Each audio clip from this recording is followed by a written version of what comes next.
Welcome to NTD China News. I'm Karen Chang. Making headlines this Tuesday, April 30th. Is China serious about implementing North Korean sanctions?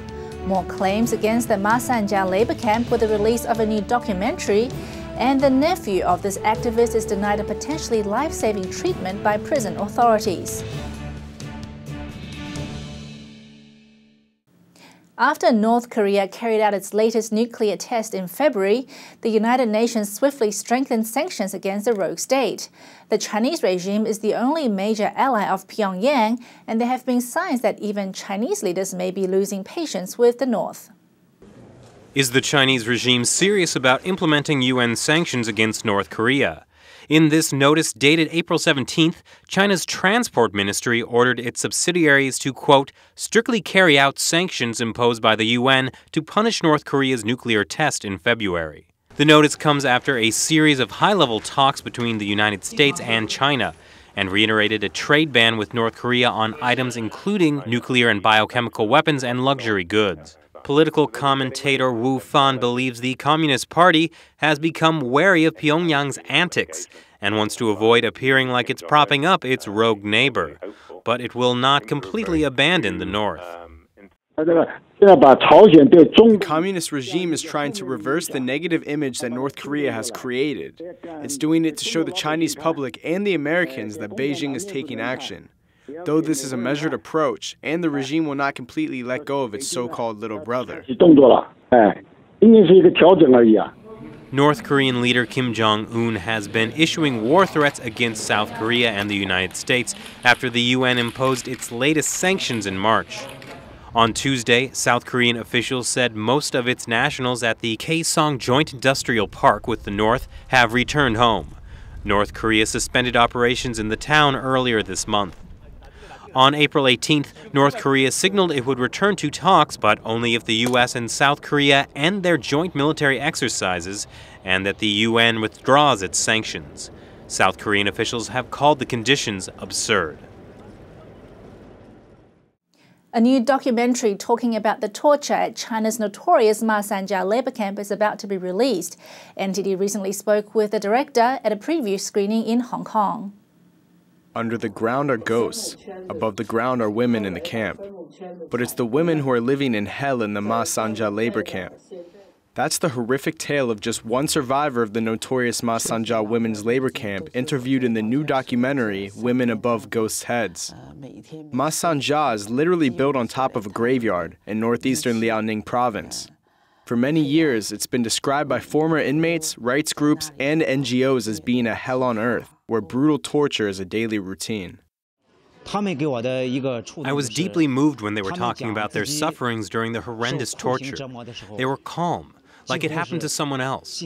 I was deeply touched because this kind of torture is beyond any normal person's tolerance. But they were still so calm. I think they're extraordinary. New York Times photographer Du Bin interviewed 12 former Masanjia inmates. Many were adherents of the Falun Gong spiritual practice, believed to be the main group targeted in Masanjia. After hearing the grisly torture these 12 women endured, Du was unable to stay silent. I wanted to let others know that torture like this should not happen to human beings. As a human being, I cannot accept this. That's why I made this film. I don't have any fear, or else I wouldn't have made it. I must point out that we are human beings, not animals. We can't be subjected to torture and attacked arbitrarily. Du Bin's documentary follows an expose on Masanjia earlier this month by Lens magazine, a relatively liberal Chinese media. The article was later pulled, but not before creating an uproar on the Chinese internet. The Masanjia labor camp was expanded under disgraced politician Bo Xilai. He has been sued overseas by former inmates for torture and crimes against humanity. Since his political downfall last year, cracks have sometimes appeared under the Chinese regime's strict control of information on labor camp abuses and Falun Gong's persecution. But even as more details come to light about Masanjia, Liaoning authorities have officially denied it's involved in any abuse and torture. Women Above Ghosts' Heads will be released globally online on May 1st. The Chinese regime has been harassing the family of blind Chinese activist Chen Guangcheng, and now it looks like it could prove fatal. Chen Guangcheng escaped China last May, and his family still living in China has suffered the wrath of state retribution. Jailed for defending his family and himself during a midnight break-in, the nephew of rights activist Chen Guangcheng faces death in a Chinese prison. Chen Kegui has appendicitis, diagnosed last Wednesday. It's an inflammation of the appendix. If it bursts, blood poisoning can be lethal. Removing an inflamed appendix is a routine surgery done every day around the world, but officials are denying Chen Kegui this potentially life-saving surgery. I saw Kegui around 2 p.m. on April 25th. He just had drips put in and looked weak. His appendix was sore. Yesterday, prison officials told me his appendix was inflamed. Kegui's wife and I applied for medical parole, but they rejected the application. According to Chen Guangfu, Chen Guangcheng's older brother, prison officials said the parole application didn't follow procedures and that the prison would make the medical arrangements. Chen Guangfu says authorities have given his son antibiotics, but they're having little effect. The prison hospital is also not equipped to do the surgery. The family is now looking for ways to make sure Chen Kegui gets the treatment he needs. We still want to get in touch with lawyers and hope that Kegui can get medical parole or get treatment outside the prison hospital. Chen Kegui was sentenced last November to 3.5 years in prison for intentionally wounding officials. The unidentified men who broke into his home last April turned out to be local officials looking for Chen Guangcheng after he escaped house arrest. Chen Guangfu says his family has experienced intensified harassment since earlier this month. Police are throwing rocks, beer bottles, and dead poultry into their yard. In most parts of China, dead poultry is being handled very carefully because of its potential as a carrier of the bird flu virus. Chen says authorities are retaliating against his brother. Chen Guangcheng has been speaking in the U.S. about the persecution his family suffered. For now, Chen Kegui's life hangs in the balance, and the harassment continues. And coming up after the break, 2 major Chinese internet companies joined forces. Reports say that China is massively underreporting its fishing bounty. And don't look down, find out what this Daredevil does to stay balanced.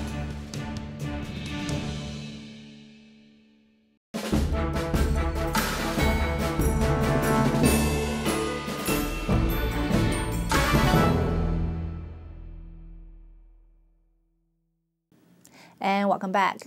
A China e-commerce giant has purchased a stake in Sina Weibo, the country's largest service provider of Twitter-like microblogs.